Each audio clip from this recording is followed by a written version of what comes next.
So this is Jack Kustanowitz. I'm talking to you from BusWhere. BusWhere is a very, very interesting application that we developed back in 2012, 2013 to let parents track their students' school bus location. The initial idea, and maybe we've all been here, right, is that you're standing on a street corner, it's 20 degrees Fahrenheit, you're freezing, and the bus is supposed to get there at 7:45. Here it is 7:46, and you're wondering, well, did I miss the bus? Is it around the corner? What do I do, right? And parents end up calling the school and saying, did I miss my bus? Where's the bus? When's it going to be there? It's frustrating for parents. It's frustrating for the school. And the application that we developed started out in very, very humble form. This was my company. This is us going to the local private school and saying, hey, do you mind if we put some Android cell phones on your buses, which can report GPS information to us? We built a simple Android tracker app that reported all that data to us. And being a Ruby on Rails developer now for going on, I suppose, 15 years or so. So when I'm not tracking buses, I'm running a company as well called Mountain Pass Technology. And Mountain Pass Tech does web and mobile consulting, really end-to-end software, some fairly complex applications, databases, a lot of stuff in health. And at the time that BusWhere started up, a bunch of stuff with GPS. So since Engineer was a valued Mountain Pass partner, they were the obvious place for us to stash BusWhere, as it started off with just 4 buses for a single school out in Maryland. The challenge with BusWhere is that it is fundamentally a real-time IoT sort of application. Each tracker, we started, as I said, with 1 bus, and then with just a few buses at this 1 school. Each bus, we have reporting data every 5 seconds, which is an industry leader. Some of the older folks in this business are tracking buses every 30 seconds, every minute, from the good old days of just, where's my truck, in case someone steals my truck.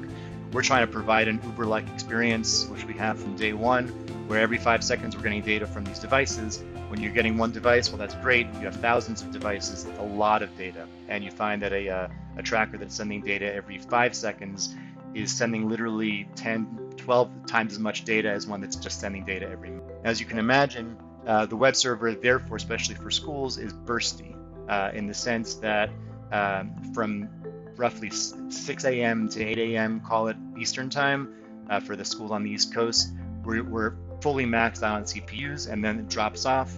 And again, 3 to 5 p.m. or so, CPUs climb up, everything goes crazy, and then it goes off. When we first started off, our main use for Engineer, the main reason for using them, the 2 things that I can think of that they've been very helpful to us, instrumental in our growth. One was support, right? This is a startup company. This is some crazy idea that some of us had, and we've been working on, and we do not obviously have the resources or interest in hiring a full-time ops team or even a part-time ops person. Engineer gave us somebody to help us during the day, even nights and weekends, sometimes perhaps past the usual support letter of the law, but they were always happy to jump in and help us when a production issue came up. And that was very helpful for us as a small company to have somebody helping out on the ops side when unpredictable things happen.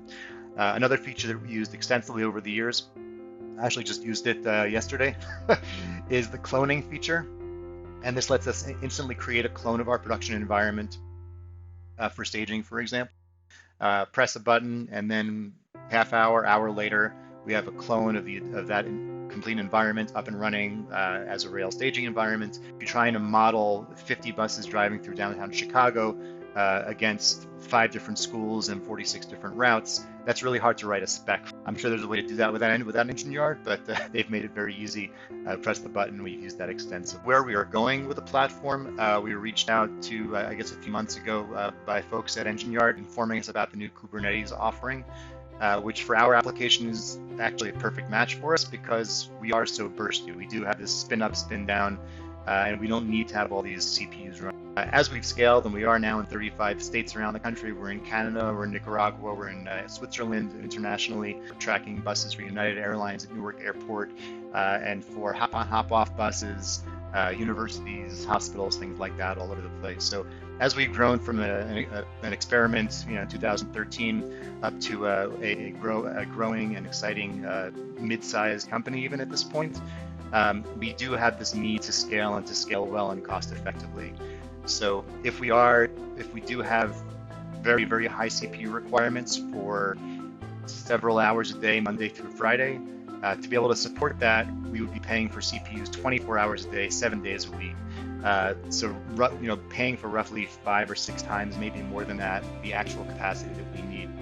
So this was a good time that the folks in engineering, I guess, had the same thought process over the last year, and they caught us at just the right time. We are in the process of testing this out. Our staging environment should be up and running on the engineered Kubernetes cloud within the next couple of days. They've been supportive and checking in with us regularly. We have a weekly call. And even though there is a cost associated with Kubernetes cloud, obviously, I do believe this will result in a net savings for us and a net performance improvement. So I'm personally very excited about it. I think it's going to be a great win for BusWhere. It's been interesting for me and my staff as well. Our team has learned a lot about these things in the last year or so, and we're excited to be a part of it.